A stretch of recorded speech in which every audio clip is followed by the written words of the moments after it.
प्रिय छात्रों नमस्कार। एनसीईआरटी फिजिक्स कक्षा 11वीं में आपका स्वागत है। आज का हमारा टॉपिक है वेग समय ग्राफ से त्वरण का परिकलन।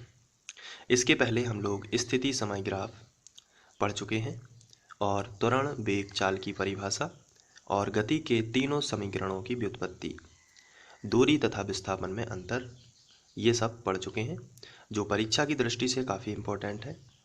आज का टॉपिक है वेग समय ग्राफ से त्वरण का परिकलन। तो सबसे पहले ये देख लेते हैं कि क्वेश्चन किस तरीके से आता है। तो देखिए, ऐसा प्रश्न आपको आएगा, एग्जाम में लिखा आएगा वेग समय ग्राफ से त्वरण का परिकलन कीजिए। तो त्वरण का परिकलन यानी त्वरण का मान निकालना, परिकलन यानी निकालना। तो अब हमें मान निकालना है वेग समय ग्राफ से। तो सबसे पहले ये देख लेते हैं कि वेग समय ग्राफ से त्वरण कैसे आ जाता है। तो यदि हम उदाहरण के लिए समझें, जैसे ये कोई एक गेंद है जो किसी वेग से चल रही होगी। तो ये जो गेंद है इसका कोई वेग होगा, इसको हम मान लेते हैं v1। तो मान के चलिए ये v1 वेग से चल रही होगी और अचानक इसका वेग बढ़ के v2 हो गया। कहीं से कोई बाहरी बल लगाया, तो जैसे मान के चलिए फुटबॉल है, ये चलती आ रही है v1 वेग से, किसी ने किक मारी इसको तो ये v1 वेग से चल रही है। लेकिन दूसरा जो खिलाड़ी है उसी चलती हुई फुटबॉल में एक किक और लगा देता है, तो उसका वेग बढ़ के v2 हो जाता है।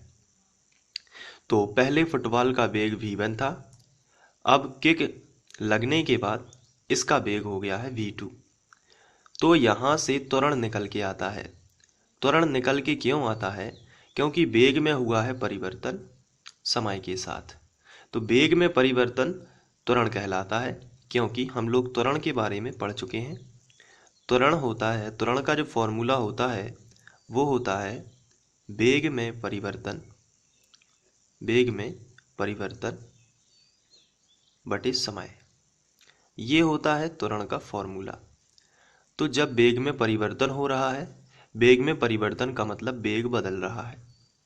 समय के साथ यदि वेग जब जब बदलेगा तब तब हम कहेंगे त्वरण उत्पन्न हो रहा है। त्वरण का मतलब होता है अचानक स्पीड बढ़ जाना। जैसे गाड़ी में एक्सेलरेटर लगा रहता है तो उसका, क्योंकि त्वरण को इंग्लिश में बोलते हैं एक्सेलरेशन, तो वो एक्सेलेटर जो होता है उसको अगर अपन इस तरीके से घुमाते हैं तो जो बाइक होती है उसकी तेजी, या हम यूं कहें कि उसका वेग जो है वो बढ़ जाता है। तो अचानक स्पीड बढ़ना, जैसे इस फुटबॉल की स्पीड बढ़ गई है, तो इसे ही हम बोलते हैं त्वरण। तो अगर हम मान लेते हैं कि किसी गेंद का v1 वेग t1 समय में है और समय जब t1 से t2 होता है तो उसका वेग क्या हो जाता है? v2 हो जाता है। तो अगर हम इसको एक ग्राफ के माध्यम से समझें, बहुत ही सिंपल इजी क्वेश्चन आते हैं एग्जाम में इस तरीके से। अगर हम यहाँ x अक्ष ले लेते हैं और यहाँ पर y अक्ष, और x अक्ष पर हम ले लेते हैं यहाँ पर समय और y अक्ष पर ले लेते हैं वेग। जैसे हमने पहले स्थिति लिया था, अब हमें वेग लेना पड़ेगा क्योंकि ये वेग समय ग्राफ है, तो वेग और समय यहाँ पे होगा। अगर हम समय t1 पर देख लेते हैं कि स्थिति v1 है तो इन दोनों को मिला देते हैं, और अगर समय t2 हो गया और स्थिति हो जाती है v2, इन दोनों को मिला देते हैं। तो इस तरीके से बहुत ही सिंपल तरीके से ग्राफ बनेगा, जो कि मैंने अलग से बनाया हुआ है, लेकिन अभी फ़िलहाल ऐसे समझ रहे हैं हम लोग। तो इसको इस तरीके से मिला देते हैं जब, तो एक सीधी लाइन बनेगी। मैं आपको दिखा देता हूँ, ये देखिए इस तरीके से ये ग्राफ समझ लीजिए आप। t1 समय में किसी वस्तु का वेग v1 है और t2 समय में किसी वस्तु का वेग v2 है। अब वेग में हुआ परिवर्तन इतना, यानी कि इतना। तो ये जो वेग में परिवर्तन है ये त्वरण बताता है, इसलिए हमें वैसे ही लिखना पड़ेगा। बहुत ही सिंपल है, हमें वैसी भाषा लिखनी है कि चित्रानुसार वेग समय ग्राफ प्रदर्शित है। अब ये कैसे बनाना है मैंने आपको बता ही दिया है। तो आपको डायरेक्ट लिखना है कि चित्रानुसार वेग समय ग्राफ प्रदर्शित है, जिसमें वेग को वाई अक्ष तथा समय को एक्स अक्ष से प्रदर्शित किया गया है। इतना तो आपको समझ में आ गया होगा।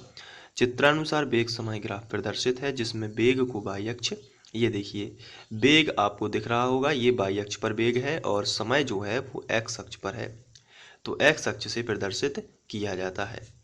तो अब हमें निकालना है त्वरण, क्योंकि क्वेश्चन में लिखा था त्वरण का परिकलन कीजिए, तो इसलिए हम लिखेंगे सबसे पहले यहाँ पर हमें लिखना है कि माना किसी क्षण t1 पर वस्तु का वेग v1, तो हम यहाँ पे लिखेंगे किसी क्षण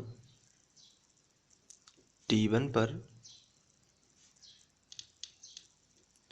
ये t1 स्थिति यहाँ पे दर्शाई जा रही है, तो t1 पर वस्तु का वेग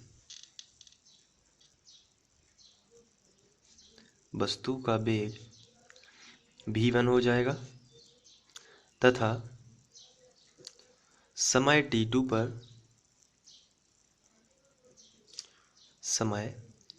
पर वस्तु का वेग v2 हो जाता है। तो ये देखिए इस तरीके से हमें लिखना है, किसी क्षण t1 पर वस्तु का वेग v1 तथा समय t2 पर वस्तु का वेग v2 हो जाता है। अब आगे देखिए, जब ऐसे वेग चेंज होगा तो उत्पन्न होगा त्वरण, तो हम यहाँ पे लिखेंगे इसलिए त्वरण A बराबर, त्वरण का फॉर्मूला होता है वेग में परिवर्तन बटे समयांतर।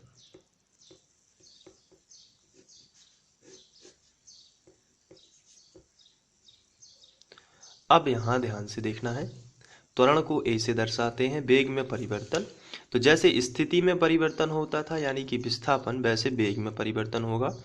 बाद के वेग में से पहले का वेग घटा दीजिए तो ये हिस्सा आ जाएगा कि कितना परिवर्तन हुआ है।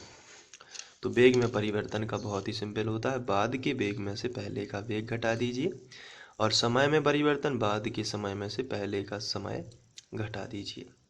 तो v2 माइनस v1 जब हम करेंगे तो आप यहाँ पे देख सकते हैं v2 यहाँ से लेके यहाँ तक की दूरी कितनी है v2। अब ये आपको बता देता हूँ कि ये यहाँ कैसे आया। यहाँ से लेके अगर इसको 0 माने तो यहाँ से लेके यहाँ तक की जितनी दूरी होगी उतनी ही दूरी ये होगी यहाँ से लेके यहाँ तक की। तो यहाँ तक की दूरी को हमने जब यहाँ पे v1 बोल रहे हैं तो ये एक देखिए आयत बना हुआ है, आमने सामने की भुजाएं बराबर होती हैं, इसलिए ये जितना होगा उतना ही ये होगा, इसलिए हमने यहाँ पे v1 लिखा। अब ये जो आपको दूरी दिख रही है v2, ये दूरी आपको जितनी दिख रही उतनी ही ये दूरी होगी, तो ये v2 है तो ये भी v2 होगी।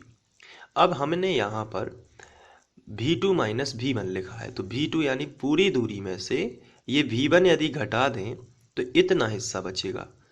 इतना हिस्सा क्या है? v2 माइनस v1, जिसे हम क्या बोल रहे हैं? bc। तो जब हम पूरे हिस्से में से यहाँ से, फिर से देखिए, यहाँ से लेके यहाँ तक की टोटल दूरी कितनी है? v2, लेकिन उसमें से यहाँ से लेके यहाँ तक की दूरी हमें घटा देना है यानी कट कर देना है, तो इतना हिस्सा बनेगा, यहाँ से लेके यहाँ तक का हिस्सा बचेगा, और ये हिस्सा BC जाना जाता है। ये हिस्सा क्या है? BC, इसलिए हम इसको BC नाम दे देंगे। तो A बराबर हम लिखेंगे BC बटे T2 माइनस T1। इसको देख लेते हैं। T2 यहाँ से लेके यहाँ तक का पूरा हिस्सा क्या है? T2 है, और उसमें से यहाँ से लेके यहाँ तक का T1 हम कट कर देंगे तो इतना हिस्सा बचेगा, और जितना हिस्सा ये होगा उतना ही हिस्सा तो ये होगा, इसलिए हमने इसे डैश डैश से मिला दिया है और इसे हमने C नाम दे दिया। ये ABC मन से देना है, इसलिए A से लेके C तक हम इसको इतने हिस्से को AC बोल सकते हैं और इतने हिस्से को BC बोल सकते हैं। फिर से समझ लीजिए, यहाँ से लेके यहाँ तक T2 है और यहाँ से लेके यहाँ तक T1 है, तो T2 में से जब T1 कट होगा तो इतना हिस्सा बचेगा, और ये हिस्सा यहाँ पे कोई नाम नहीं है इसलिए आगे आ जाइए, ये नाम है AC। तो हम यहाँ पे लिखेंगे BC बटे AC। तो A बराबर अब यहाँ पे जब हमने देखा कि BC बटे AC ये tan थीटा है, क्योंकि ये यहाँ पे समकोण बनेगा, ये थीटा है, तो ये लंब बटे आधार BC बटे AC क्या बता रहा है चित्र में, लंब बटे आधार, इसलिए लंब बटे आधार tan थीटा का फॉर्मूला होता है, तो हम यहाँ पे रख देंगे A बराबर tan थीटा। तो अतः वेग समय ग्राफ त्वरण को प्रदर्शित करता है। त्वरण आ गया ना, तो हम यहाँ पे लिखेंगे अतः वेग समय ग्राफ त्वरण को प्रदर्शित करता है, ये आपको लिख लेना है। अब यदि हम बात करें इस सरल रेखा की ढाल की, तो जब भी tan थीटा आता है तो हम मानते हैं कि सरल रेखा का ढाल है, और अगर ये ढाल ऋणात्मक हो तो त्वरण का ऋणात्मक हिस्सा मंदन कहलाता है।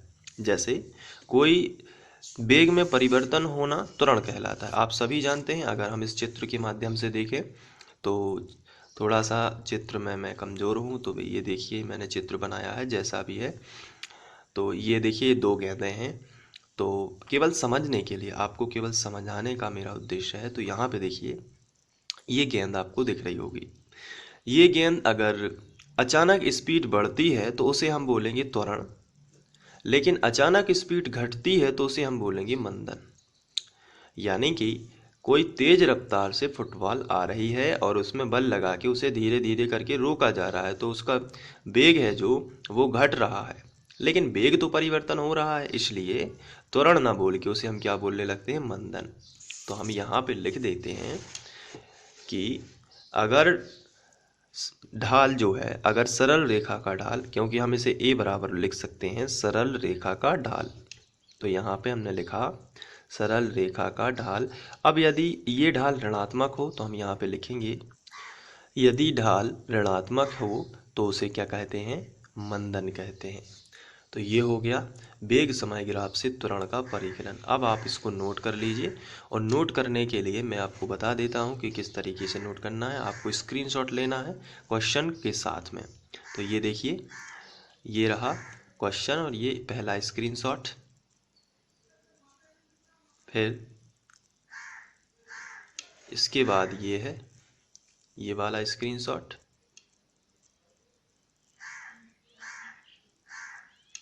और इसके बाद ये। तो इस तरीके से ये समाप्त हो जाएगा। अब इसके बाद हम लोग करने वाले हैं बहुत ही इंपॉर्टेंट क्वेश्चन, टी/सेकंड सेकंड में चली गई दूरी, जो कि क्वेश्चन एग्जाम में पूछा जाता है। तो टी/सेकंड में चली गई दूरी आइए करते हैं नेक्स्ट वीडियो में। Thank you.